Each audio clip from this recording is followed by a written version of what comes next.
Nimeona maneno mengi kwenye mitandao kuhusiana na bei za mafuta. Ndugu zangu wa Tanzania, kwanza mkubali kabisa kwamba sisi kama nchi serikali yetu imeongeza bei za mafuta kidogo ukilinganisha na namna majirani walivyoongeza. Nilikuwa naangalia wenzetu Kenya, kwa mfano petroli wameongeza kwa inafika sasa 5,450 hapo jirani Kenya, lakini ukiangalia diesel ni 5,056 hivi na mafuta ya taa ni 4,400.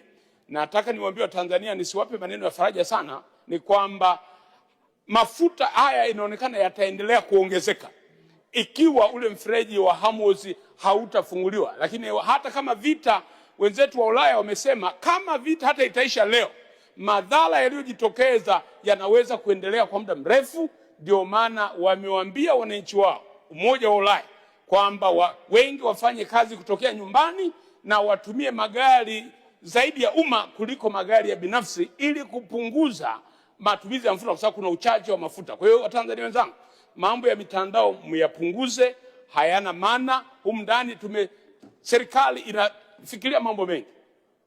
Tumekana wenzetu wa serikali wanaangalia uwezekano kama hali ikiwa mbaya zaidi, pengine mahali fulani waangalie kama naweza kuweka uzuku, lakini nyongeza tuliongeza ni kidogo. Kwa hiyo tupunguze mihemko, tukabiliane na hali iliyotokea duniani. Tuache haya mambo ya mitandao, hayana sababu.